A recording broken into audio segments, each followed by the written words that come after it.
सर्वे भवन्तु सुखिनः, सर्वे सन्तु निरामया, सर्वे भद्राणि पश्यन्तु, मां कश्चित् दुःखभाग् भवेत्।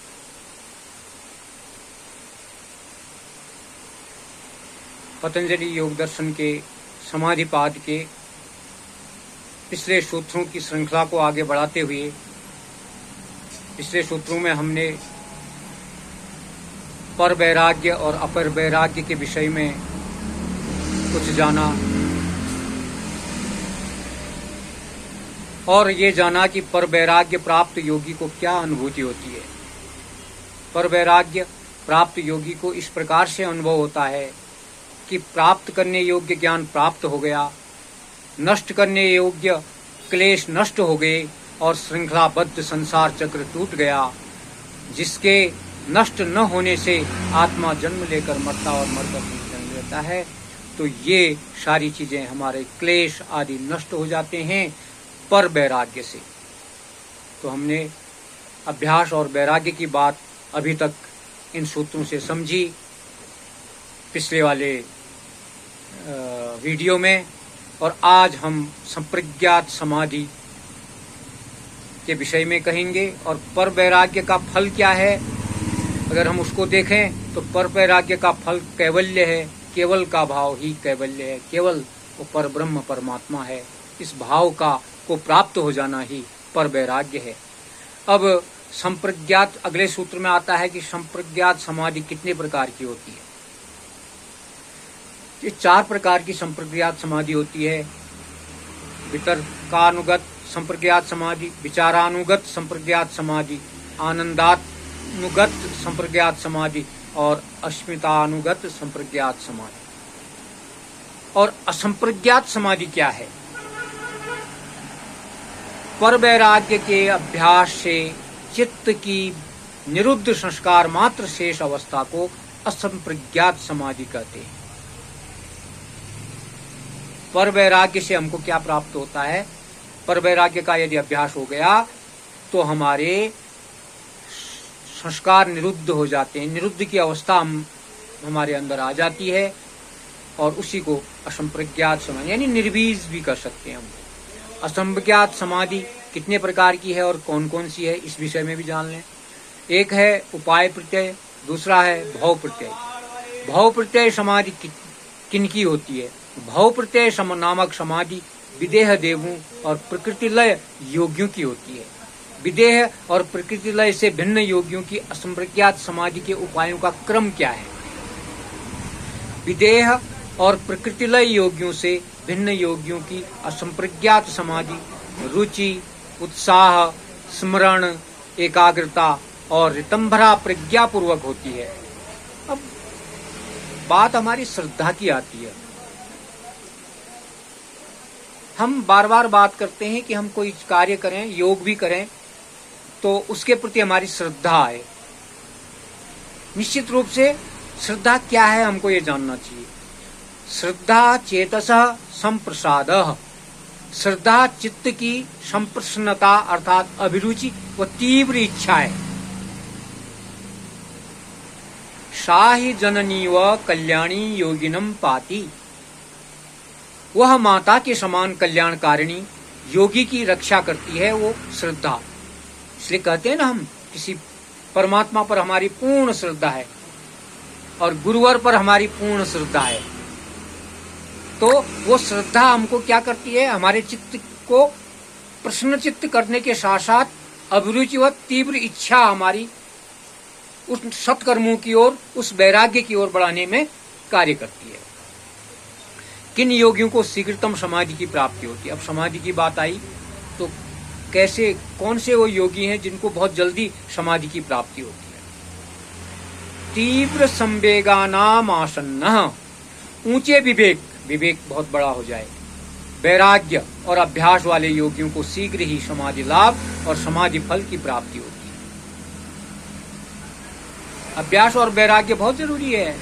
जब तक हम अभ्यास नहीं करते हैं, जब तक हम योग में रुचि नहीं लेते हैं, श्रद्धा नहीं होती है हमारी, और जिस गुरु के द्वारा हमको ये अभ्यास बताया गया है उस गुरु पर जब तक पूर्ण श्रद्धा नहीं होती है, तब तक हमको तीव्रगामी जो है समाधि प्राप्त नहीं हो सकती है।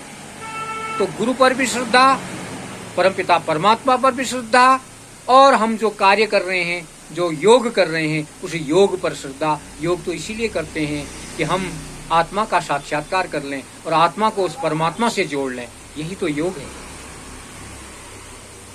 क्या आसन्नतम यानी शीघ्रतम समाधि का तीव्र संवेग से भिन्न कोई अन्य भी उपाय है? ईश्वर प्रणिधानाद्वा, ईश्वर प्रणिधान भी एक हमारा, जिसको कह सकते हैं कि हम एक उपाय है हमारा शीघ्र उस समाधि को प्राप्त करने के लिए। ईश्वर प्रणिधान, समस्त कर्मों को ईश्वर को अर्पण बुद्धि से कर देने से, बुद्धि से हम समस्त अपने कर्मों को उस ईश्वर पर अर्पण कर देते हैं, तो हमारे वहां पर भी शीघ्रता पूर्वक हमको समाधि की प्राप्ति हो जाती है। योग दर्शन के अनुसार ईश्वर के स्वरूप का वर्णन कीजिए। अब योग दर्शन के अनुसार ईश्वर का कैसे वर्णन कर सकते हैं? क्लेश कर्म विपाकाश येर परामृष्टः पुरुष विशेष ईश्वर। अविद्यादि पांचों क्लेश, अविद्यादि क्लेश मूलक कर्मों से रहित, परंतु सृष्टि व प्रलय रूप कर्मों से युक्त। यानी इस संसार में प्रकृतिजन्य कर्म तो हमको करने हैं, लेकिन अविद्यादि जो 5 क्लेश हैं उनसे दूर रहना है। अब कौन से क्लेश हैं आगे वर्णन आएगा उनका, फिर भी मैं यहाँ पर उन चीजों को रख देता हूँ। अविद्या, अस्मिता, राग, द्वेष, अभिनिवेश, ये 5 हमारे क्लेश हैं। इनका क्लेशों के मूलक का कर्म से रहित हो जाना, यानी इनको ये क्लेश समाप्त हो जाने हमारे। और कर्मों के फल, सुख दुख, इनके भोगों के संस्कार अर्थात वासनाएं, इन सब के संबंध से रहित जीवों से भिन्न स्वभाव वाला चेतन विशेष ईश्वर। अब ईश्वर की बात आई ना यहाँ पर, इन सब से अलग है अविद्यादि, इनको सब छोड़ के इनसे अलग, और जो कर्मों के फल हैं, सुख दुख से भी रहित है वो, उसके लिए ना सुख है ना दुख है। भोगों और संस्कार, वासनाओं से भी रहित है वो, और इन सब के संबंध से रहित जीवों से भिन्न स्वभाव वाले चेतन विशेष को हम ईश्वर कहते हैं।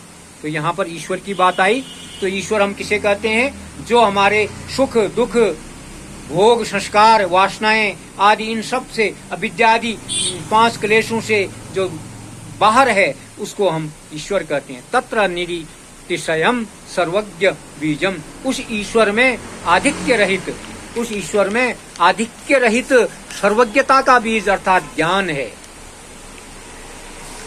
स एव पूर्वेशामपि गुरु कालेनान वच्छेदात, वह ईश्वर पूर्व में उत्पन्न सभी गुरुओं का भी गुरु अर्थात विद्या देने वाला है, क्योंकि वह काल के द्वारा मृत्यु को प्राप्त नहीं होता है। ईश्वर का वाचक यानी नाम क्या है? तस्य वाचकः प्रणवः। अब वेदों में भी ये बात आती है और महर्षि पतंजलि भी ये बात कहते हैं कि तस्य वाचकः प्रणवः, उस ईश्वर का वाचक प्रणव अर्थात ओम है। ईश्वर तथा प्रणव के वाच्य वाचक संबंध को जानने वाले योगियों का क्या कर्तव्य है? अब ऐसे जो प्रणव का उच्चारण करते हैं, जो उसको जानते हैं, जो उसको जानने वालों का अब उनका क्या कर्तव्य है, वो आगे वाले उत्तर में बताते हैं। ईश्वर तथा प्रणव के वाच्य वाचक संबंध को जानने वाले योगियों को ईश्वर के नाम प्रणव का जप तथा प्रणवार्थ अर्थात ईश्वर की भावना करनी चाहिए। प्रणव तथा जप अर्थ की भावना का क्या लाभ है? तदस्य योगिनः प्रणवम जपतः प्रणवार्थम च भावयतश्चित्त मेकाग्रम संपद्यते तथा चोक्तम स्वाध्यायाद्योगमासीत योगात् स्वाध्यायमासते स्वाध्याय योग संपत्त्या परमात्मा प्रकाशते। प्रणव का जप और प्रणव के वाच्य ईश्वर की भावना करनी चाहिए। उस प्रणव के जप करने वाले और उसके अर्थ की भावना करने वाले योगी का चित्त एकाग्र होता है। जो प्रणव का भाव करता है और प्रणव का जो जप करता है, और उस योगी का